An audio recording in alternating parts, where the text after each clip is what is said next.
Om Namo Bhagavate Vasudevaya.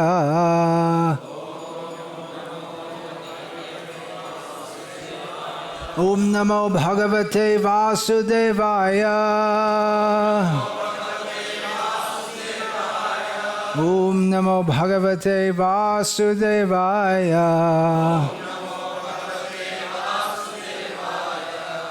Srimad Bhagavatam, Canto 8, Chapter 6, Text 20, translation and commentary by His Divine Grace A.C. Bhaktivedanta Swami Prabhupada.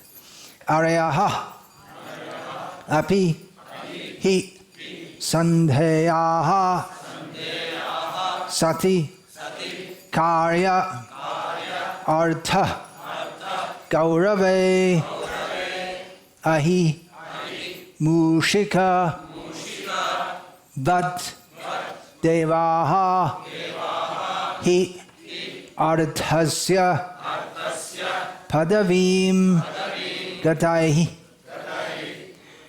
Arayo Pi Sandheya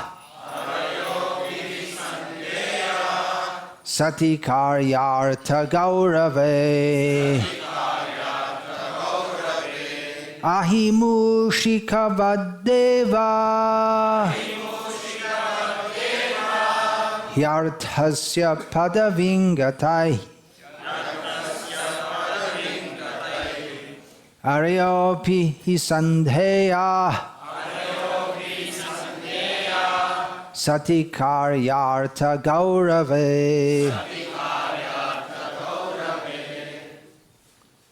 Ahimushika Vadeva Yarthasya Padavingatai.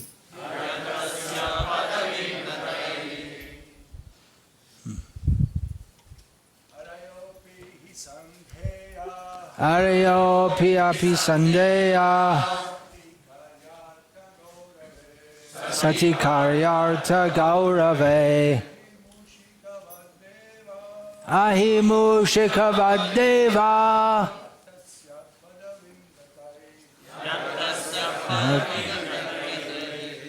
Arayopi Sandeya Aryopi Sandheya Satikaryartha Gaurave Satikaryartha Gaurave Ahimushika Vadeva Ahimushika Vadeva Yartasya Padavingataihi Yarthasya Padavingatai. Aryopi Sandheya Satikaryartha Gaurave Ahimushika Vadeva Yarthasya Padavingatai. Aryopi Sandheya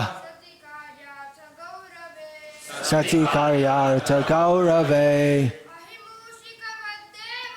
Ahimushika Vadeva Yarthasya Padavingatai. Ladies, please. Aryopi Sandheya Satikaryartha Gaurave Ahimushika Vadeva Yarthasya Padavingatai. Aryaha enemies api although he indeed Sandheyaha eligible for a truce. Sati being so. Karya Artha Gaurave in the matter of an important duty. Ahi snake. Mushika mouse. But like Devaha, O demigods, he Indeed. Arthasya. Of interest. Padavim. Position. Gataihi. So being. Translation of the verse. O demigods, fulfilling one's own interests is so important that one may even have to make a truce with one's enemies. For the sake of one's self-interest, one has to act according to the logic of the snake and the mouse. Purport: a snake and a mouse were once caught in a basket. Now, since the mouse is food for the snake, this was a good opportunity for the snake. However, since both of them were caught in the basket, even if the snake ate the mouse, the snake would not be able to get out. Therefore, the snake thought it wise to make a truce with the mouse and ask the mouse to make a hole in the basket so that both of them could get out. The snake's intention was that after the mouse made the hole, the snake would eat the mouse and escape from the basket through the hole. This is called the logic of the snake and the mouse. Om Jnana Timirandhasya Jnananjana Shalakaya Chakshurunmilitam Yena Tasmai Shri Gurave Namaha. Nama Shreshtam Manamapi Shachiputramatra Swarupam Rupam Tasyagrajamurupuring Maturim Goshtavatim Radha Kundam Girivaramaho Radhika Madhavasham Prapto Yasya Pratita Kripaya Shri Gurum Tam Natosmi.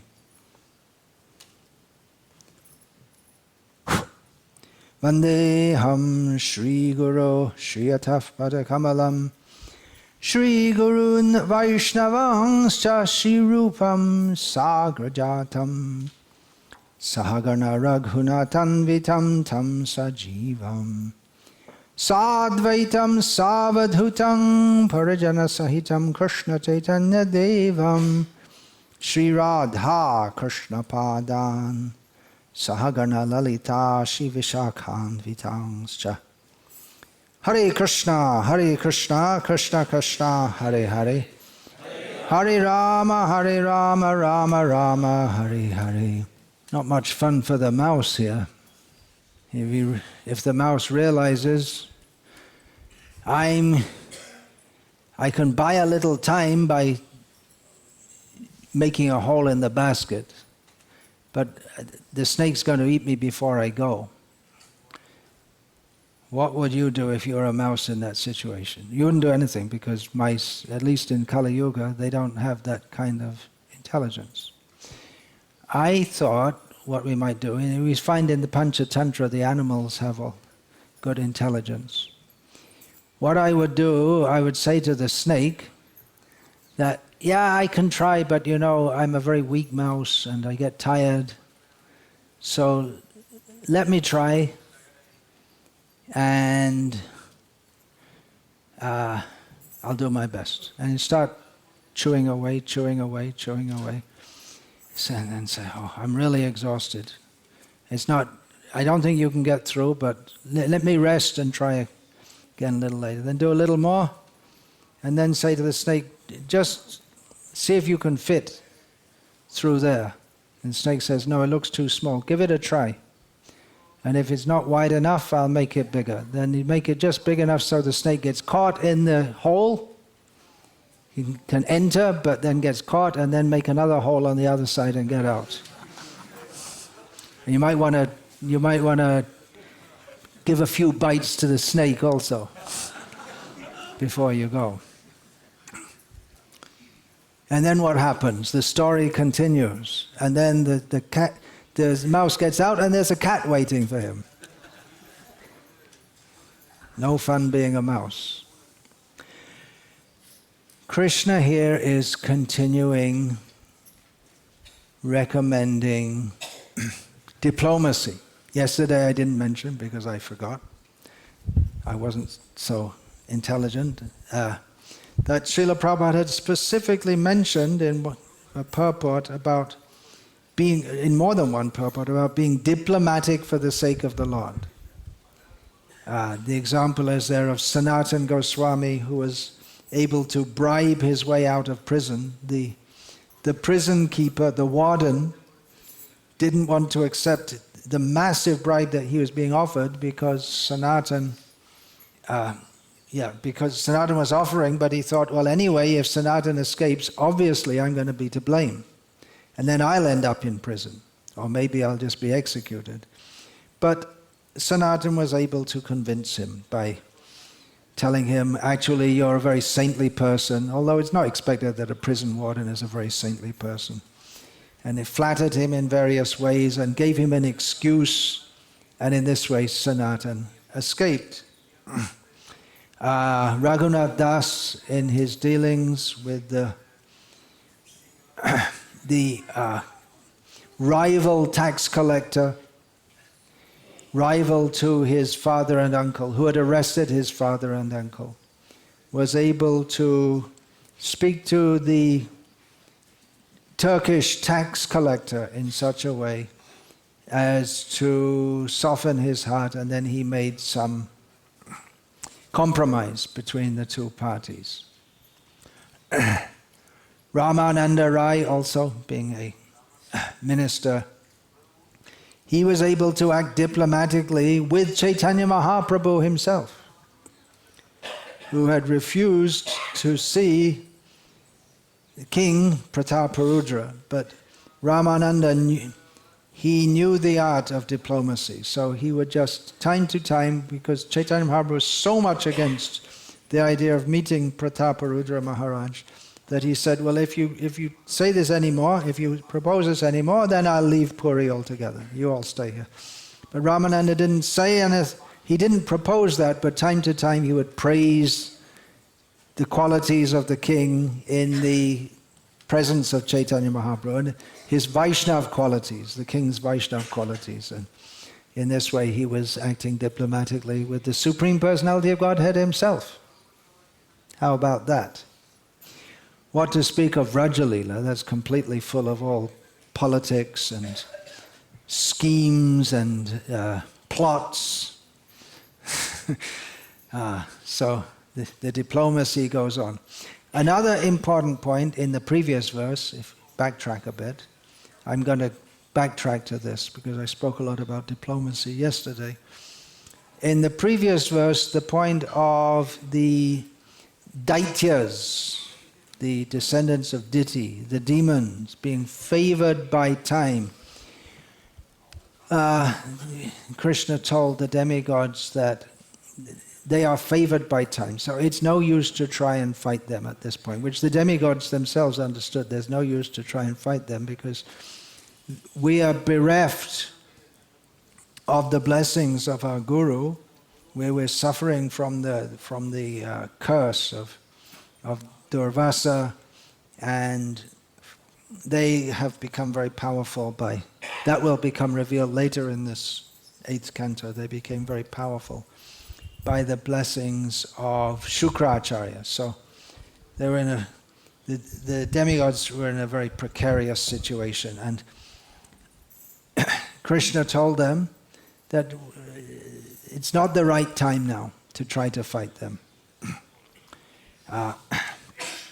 In other words, Krishna, who could have just crushed the demons on the spot, allowed them to go on with their activities of Jagat Ahita.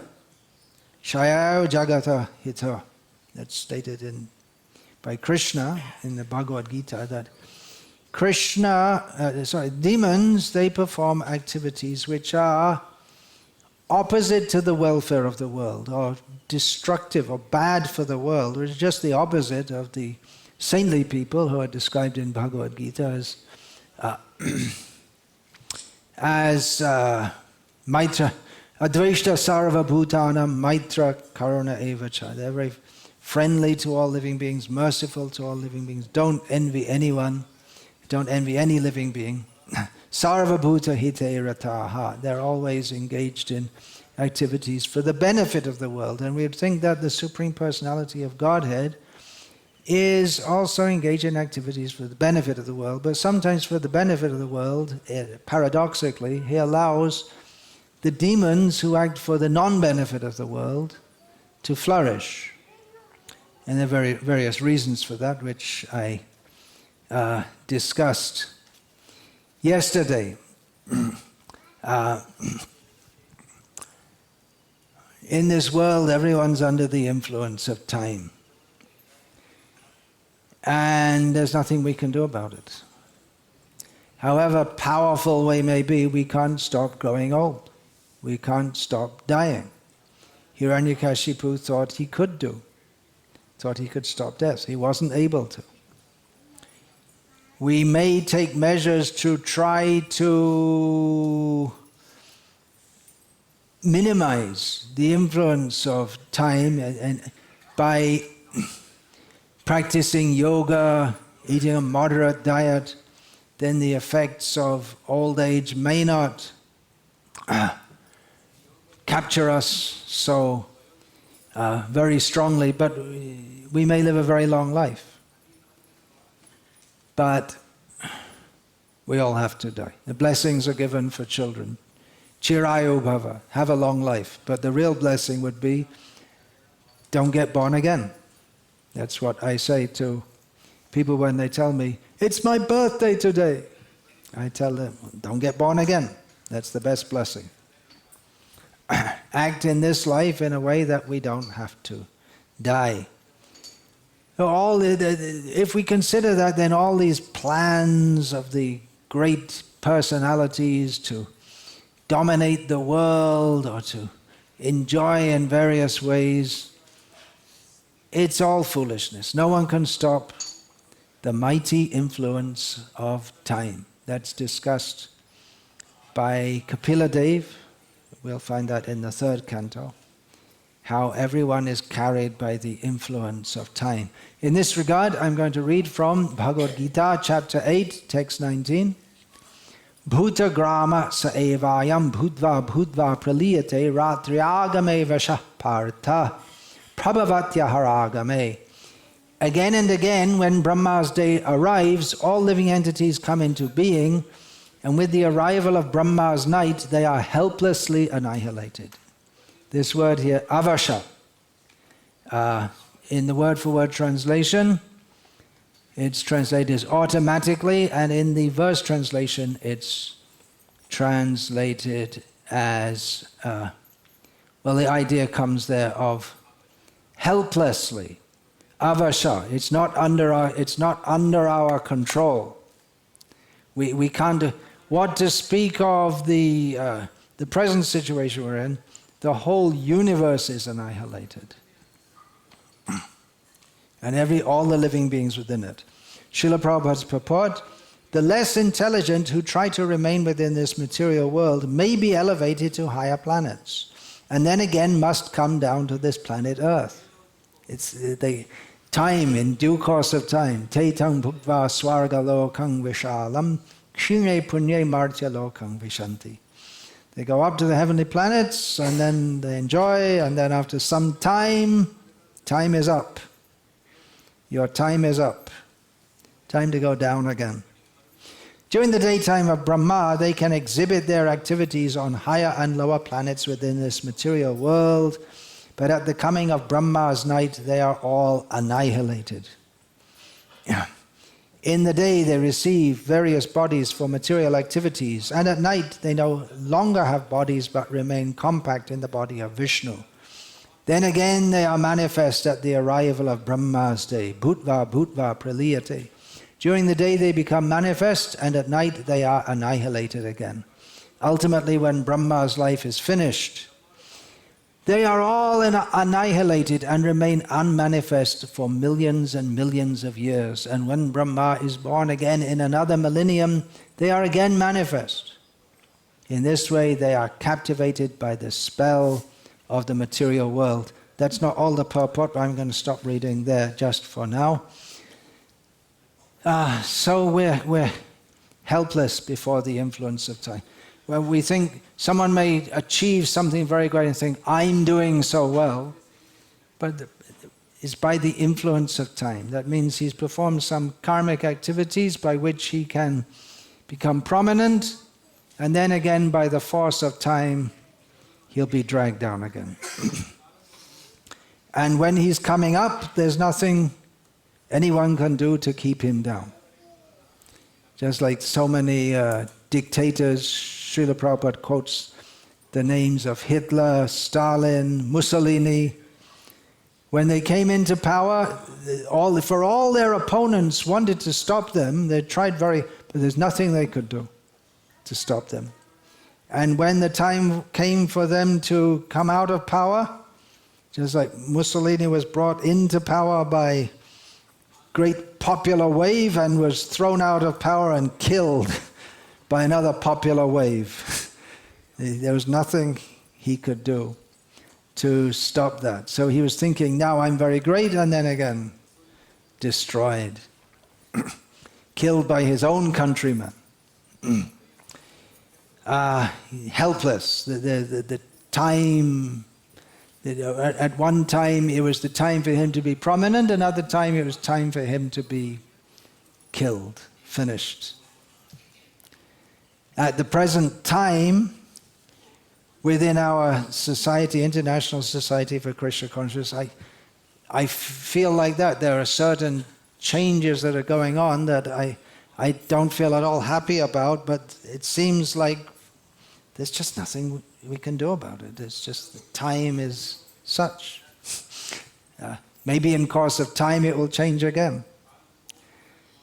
We can imagine Srila Prabhupada and so many others, they were so distressed at the happenings in the Gauriya Math after their spiritual master had passed away. But it was just, what could they do? There were two parties who were implacably against each other, and they weren't going to compromise, and they saw their spiritual master's movement divide, and it's gone on dividing ever since. We say Gauriya Math, but what does it mean exactly? Specifically, Gauriya Math means the temple in Bagh Bazar in Calcutta, but then so many groups and subgroups and more. There'll be more and more subgroups as time goes on, because that's the pattern that's the pattern that's come into motion now, that every time the head of one Math passes away, then his disciples, the prominent disciples, it's already presumed that they can't get on with each other and they have to have their own Maths. And then so many little Maths here and there. So why does Krishna allow that? Well, we could say, why does he allow anything? Why does he allow the material world? Why does he allow Kali Yuga? People have desires to fulfill. And Krishna allows that. He doesn't force anyone to do what he wants. He lets us know what he wants, but he doesn't force anything. And then he gives the opportunity for people to do bad things. What to speak of our movement, we may say, why did Krishna allow the Mughals to invade India and destroy so many temples and kill so many Brahmins? I gave a whole talk about that once. Why did he allow that? Well, there's a time in Kali Yuga, just before Krishna came to this world. Kamsa was killing Brahmanas, suppressing them, stopping sacrifices. Hiranyaka, at one point in time, that was going on. But there is reality beyond time. And I'll go now to text 20 of the Bhagavad Gita. Krishna's just described in several verses the nature of time within this material world, talking about Sahasra Yoga Paryantam Aharyad Brahmano Viduhu, the day and night of Brahma, so long. And then again says at the end of Brahma's day, everything is annihilated, and again they come into being. And then Krishna, in text 20 says, Parastasmatu bhavonyo vyakto vyaktat sanatamaha yassa sarveshu bhuteshu nashyatsu navinashyati. Yet there is another unmanifest nature which is eternal and is transcendental to this manifested and unmanifested matter. It is supreme and is never annihilated. When all in this world is annihilated, that part remains as it is. So Krishna in Bhagavad Gita, he's pointing us to that place beyond the material modes of nature, beyond birth and death, beyond time, to the spiritual world. But at the same time, within Bhagavad Gita, he gives a lot of information and discussion about the nature of this material world. He's pointing us to the spiritual world, but there's so much discussion of the three modes of material nature. There's discussion of demigods and sacrifices to please demigods.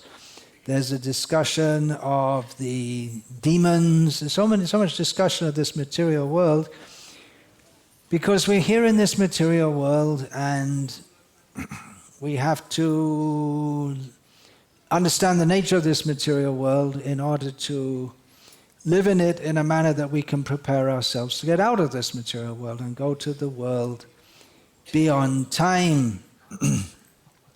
We may wonder, well, in this verse or in this section of Bhagavatam that we're reading, how is Krishna doing anything to help people go beyond birth and death? He's getting very involved with the demigods in their material activities. He tells them fulfilling one's own interest is so important. What is that self-interest? It's completely materialistic. And Krishna is talking about actually in the demigods and the demons, they're both in the category of nate vidu swartagatim hi Vishnu. They don't know that their real self-interest is in pleasing Vishnu. The difference is the demigods sometimes might say that, yes, ultimately you are Supreme Vishnu, whereas the demons don't want to accept it. Vishnu bhakta smrito daiva asuras tadviparyaha. The demigods accept that Vishnu is supreme and the demigods don't. That's the difference between them. Or even if the demons accept Vishnu as supreme, they don't accept him to be supreme, the supreme personality of Godhead. They say, yeah, there's Indra and Brahma and Shiva and Vishnu is on top of them all. But anyway, if Vishnu comes, we'll kill him. They think he's a mundane personality. So Krishna is here telling them how to fulfill their own interests. Why should he do that? Why doesn't he tell them to, hey, just forget all this nonsense. Let the demigods have their heavenly planets, and you just go off and do tapasya and tapo divyam putraka yena sattvam shudyat yatsmad brahma sokyam tvanantam. Just become self-realized. They're not ready for that.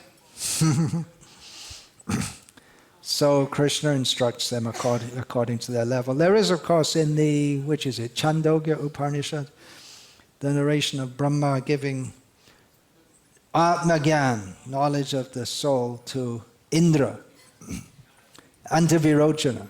But whereas Atmagyan, but for Virochana, who was at that time the head of the demons, for him, he got stuck on the level of thinking, I am this body. And Indra got the Atmagyan, but in his practical life, he's Indra. He has a very powerful material position and a very weighty material responsibility, and by nature he has a strong desire to enjoy this material world, but not in a demoniac way, in a manner which is favoring the order of the universe, varnashram. So Krishna takes the sides of the demigods against the demons, so as to uphold the universal system whereby people can gradually come to him. But really, this whole Bhagavatam is not meant for learning how to live very happily in this material world, which Vishnu is now teaching to the demigods, or speaking to them as if that really was the highest goal of life. In one sense, he was cheating them. But that will be seen gradually, although he appears to be talking in a materialistic way. Gradually that will be seen as the pastime unfolds, how he cheated Bali Maharaj, and in this way demonstrated the pure devotional character of Bali Maharaj, and in this way shamed the demigods who were so interested in enjoying the material world and getting back their property. And Bali Maharaj, he was completely detached from all of that. He took over the heavenly planets, because that's what you do. If you're the head of the demons, you attack the demigods, and this time he was successful. But he wasn't personally attached. He was very attached to Lord Vishnu. And Lord Vishnu, who is in this avatar, Vamana Dev, he's Upendra, the younger brother of Indra. He left Indra and went to live with Bali Maharaj. So by this pastime, Vishnu will eventually demonstrate to the demigods that he's really interested in his devotees, whether they're designated as a demigod or a demon. He'd prefer to live with Bali than with his own kinsmen, the demigods in the heavenly planets. And the demigods were so anxious to get the kingdom, and Bali didn't care for it at all, but he cared for Vishnu. So in this way, Krishna here is by instructing the demigods how to get back their kingdom, make a truce, and then you'll get the nectar, and then you become strong, and this and that. But it's all, it's cheating them by not giving them the highest knowledge. But he will demonstrate to them that the highest truth is pure devotion to him. So consideration of time, we may have so many plans, how I will become big, I will enjoy myself, I will live very comfortably. But we should know from here in Bhagavatam, from the very beginning, that Krishna, he's always the biggest, and we're always small in relation to him, past, present, and future. Krishna is the Supreme Personality of Godhead. And the whole Bhagavatam is aimed not at how we can live happily in this world, but understand there's no happiness actually within this material world, and we have to connect with Krishna. Beyond time, the material circumstances we're in might be very unpleasant, or they might be very pleasant, or they might be in between. Anishtam, Ishtam, Mishram Cha. There are three basic kinds of material conditions: undesirable, desirable, and mixed. But Trividham Karmano Bhavet. What's the next line? Bhavatya Tyaginam Pretya. Bhavatya Tyaginam Pretya Natu Sanyasinam Kvachit. But for those who are detached from this material world, they're not affected by desirable conditions, undesirable conditions, or mixed conditions, because they live in a different world. They're apparently living here, but they don't really live here at all. I saw some quote by the wife of William Blake, a great English mystic. She said, "I don't really know my husband because he doesn't live in this world. He's always in paradise. He's always in thoughts of God." And so she can't really relate to him. Maybe something like Tukaram's wife. She couldn't relate to him. Why can't you just be a normal human being? I don't want to be a normal human being. He wanted to be with Krishna. So this Bhagavatam, this gives us the opportunity to connect ourselves with the eternal world beyond birth and death, and not get involved in all this nonsense of how we can get on top and how I can enjoy and how I can kill my enemies. If I can't kill them at the present time, at least we'll make a truce and then we'll see what to do later. Bhagavatam is beyond that. We may say, what about our movement? What are we going to do? Yeah, well, we should try to do what we can. Just like Jatayu tried to stop Ravana. It's not exactly the same situation, but the point is that we try to do what is right, and if we can't, then at least we tried. But we should know that, just like the Bhaktivinoda Thakur's mission, most of his followers, as we learned from Bhaktisiddhanta Saraswati Thakur, they didn't really understand him at all. There's this amazing exchange between Bhaktisiddhanta Saraswati Thakur and one elderly man, who the elderly man said, yes, I knew Bhaktivinoda Thakur very well. And he said, no, you don't, you never knew him well. No, I saw him, I met him so many times. You never saw him in your life.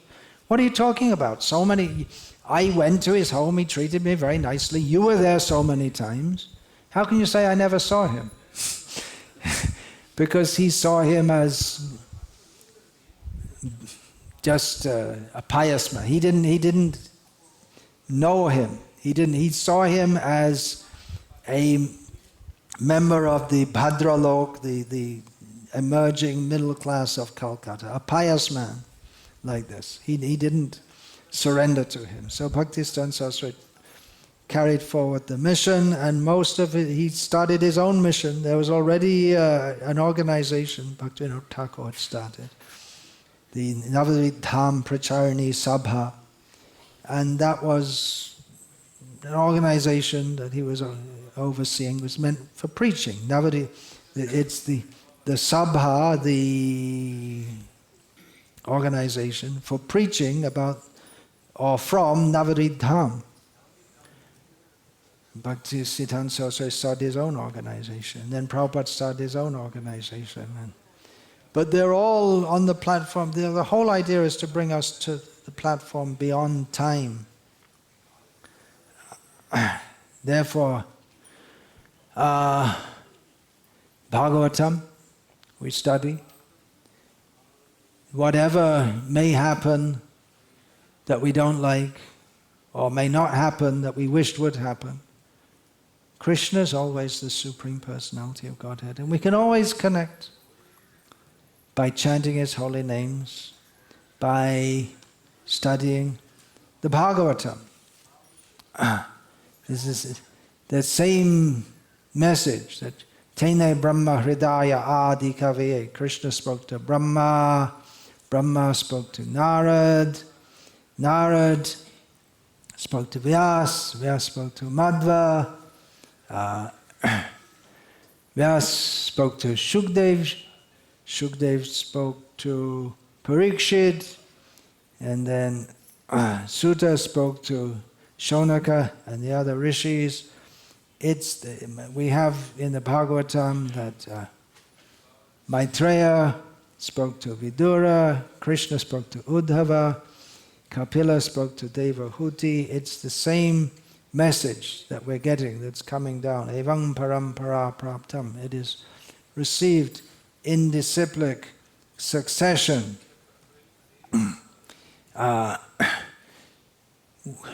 The present time is a very dangerous time. Kali Yuga. Kalim Sattva Harang Pungsam. This Kali Yuga, it takes away all the good qualities of human beings. It's a very dangerous age. But those who are fortunate, Yagyai Sankirtana Prayer Yajanti Hi Sumedasa. They can worship the Yagya Purush, the personality of the sacrifice, Chaitanya Mahaprabhu, by Sankirtan Yagya in this Kali Yuga. But there isn't much time. Prayanal Payusha Sabya. People in this age, they don't have very long lives. Kalavasmin Yuge Janaha. Manda Sumanda Mateo, Manda Bhagya Upudruta. Life is short and the consciousness is not suitable for spiritual understanding, and the circumstances are not suitable for spiritual understanding. And therefore, the rishis at Naimisharanya, they said to Sutta Goswami, you studied all the scriptures, you know, with all the Puranas and the Upaveda, you know everything. But we don't have much time. We're in Kali Yuga, and we need a formula. We don't have time to read all that stuff. What to speak of the people who, the people in general. So just tell us what's the essence of all of that? What's the essence of all of these things? And then Sutta Goswami recited Srimad Bhagavatam, which Shonaka already indicated that they already knew that we have to hear about Krishna, and he knew that Sutta Goswami was the right person to give that knowledge of Krishna.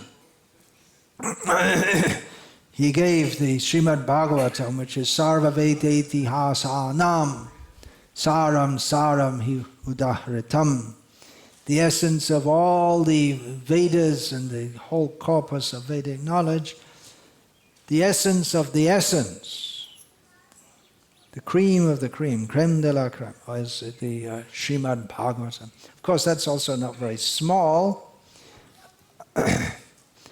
Therefore, we have the process, Nityang Bhagavata Sevaya. Daily, hear Srimad Bhagavatam. It may give some valuable advice also for how to live in this world. But that's just like here, the snake and the mouse logic. There are so many, this must be what? Ahimushika Nyai, the snake and the mouse. There are so many.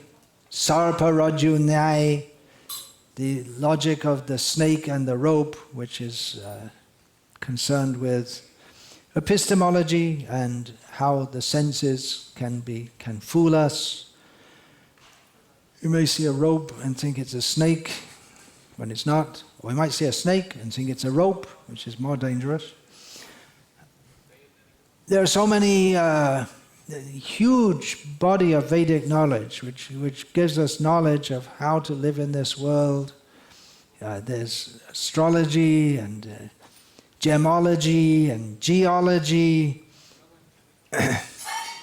how to fight in this world, how to be diplomatic in this world. There's so much knowledge is there, but Srimad Bhagavatam points to the essence. Krishna's to Bhagavan Swayam.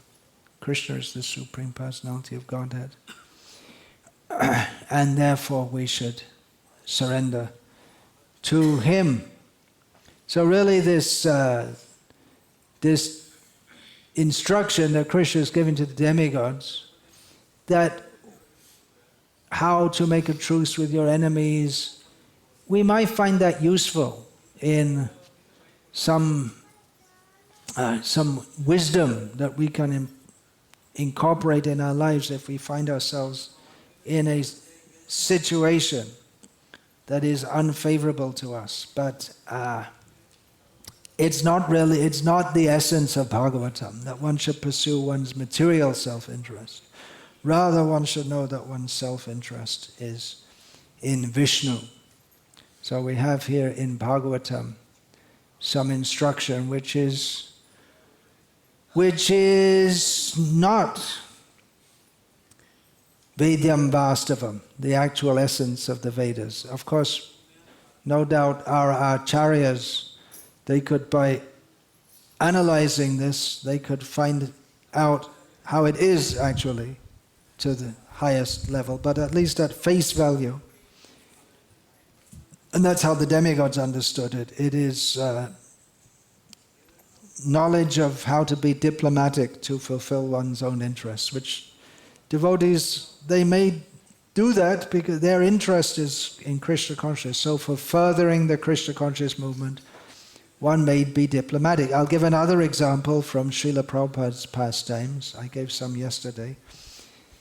that Srila Prabhupada wanted to sign a legal agreement about the Bombay land with Mrs. Nair after Mr. Nair, who had been giving so much problems to Srila Prabhupada, the previous landlord. After Mr. Nair had died, and Mrs. Nair, fearing the mystic effect of Srila Prabhupada, that he might just overwhelm her, she brought with her a yogi who was supposed to counteract the mystic power of Prabhupada. And they were sitting and talking, and Prabhupada said, he yawned. Prabhupada yawned, and the yogi said, "Oh, Swamiji, you must be feeling very tired." And Prabhupada said, "Yes, I think." Yeah, and so the yogi said, "Yes, you should take a little rest, and we can talk later." So Prabhupada went off, and the yogi, as Prabhupada thought, also took rest.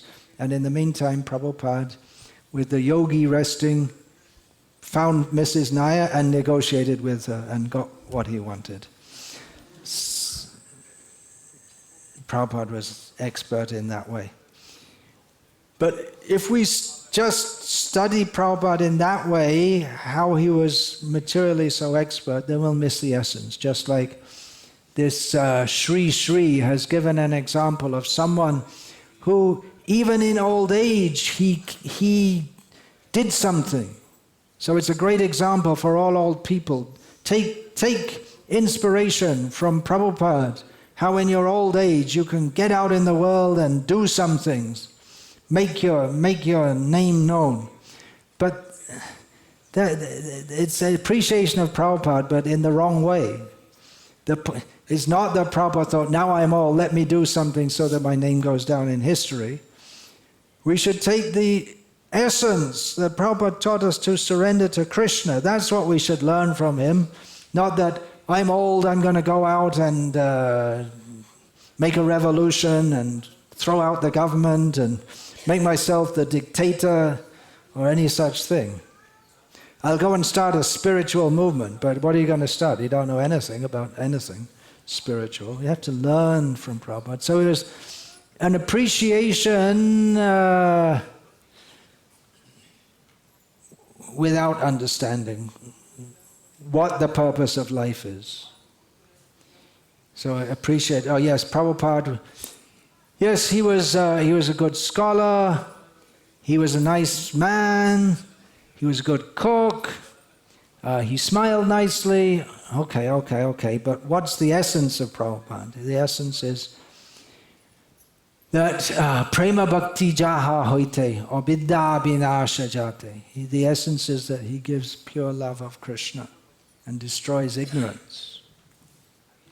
So, essence seekers. We should be essence seekers. It appears that the demigods weren't essence seekers, so Krishna gave them what they wanted, which was a means to fulfill their material self-interest by counteracting the influence of the demons. Hare Krishna. So what are you going to be, a snake or a mouse? Which would you prefer to be? I'd rather be a sparrow than a snail. There's a song like that. What's the use of being a sparrow or a snail or a snake or a mouse or anything? Unless you're in Krishna's pastimes. Would you rather be Prime Minister or just someone ordinary living in Salem? Actually, for most people, they wouldn't be fit as the Prime Minister. It'd be terrible for them. They just wouldn't be able to handle the pressure. It's not an easy job, no doubt. And to every day in the newspaper and in the TV have people criticizing you. Of course, if in the Lok Sabha criticizing you every day. If an ordinary person criticizes you, they get thrown in jail. That's something new in India. Don't criticize the Prime Minister. But yeah, a lot of pressure. And you have to perform all the time. Anything goes wrong, they blame you. So even materially, to desire to be great, people don't know how much difficulty comes with that. Srila Prabhupada gave the example of Mahatma Gandhi. He couldn't sleep at night because wherever he went there were crowds of people around him, and they would come and chant Jai Mahatma Gandhi, and he couldn't get any rest, couldn't get any peace, because he was a star. Like, he was so popular. Maybe when they put him in prison he got some peace. It might have been a break for him, but otherwise it was not easy. Hare Krishna. Any question about this, please? Question, comment, anything?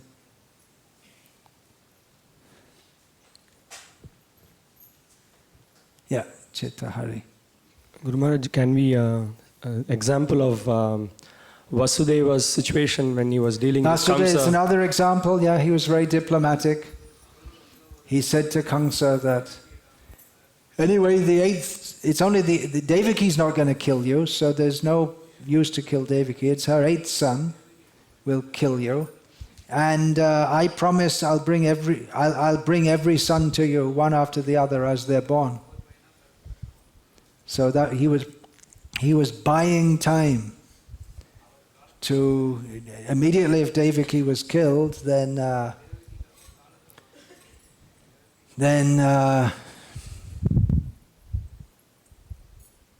well, that's what he was trying to prevent. He couldn't have, even if theoretically Kamsa had been able to kill Devaki, he wouldn't have been able to escape anyway, because it's just like the 8 sons of Devaki were originally the 8, who was that, sons of Marichi who laughed at Brahma, and then they became sons of Hiranyakashipu. Brahma cursed, they laughed at Brahma because they criticized him when Brahma chased his own daughter, and then Brahma cursed them to become demons, and they became the sons of Hiranyakashipu. And then because they didn't follow their father, he cursed them to, I can't remember exactly, it's all very complex, to get born and then they'd get killed. So that happened one after that, and eventually so it would have happened, if not in this lifetime, in another lifetime. Then then they became sons of Kalanemi, yeah. And then Kalanemi was born as Kamsa. I can't remember exactly, yes, I didn't read it for a long time. It's all very complex.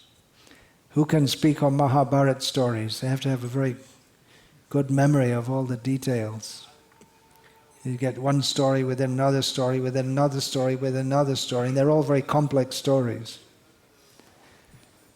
Hare Krishna. Anything else?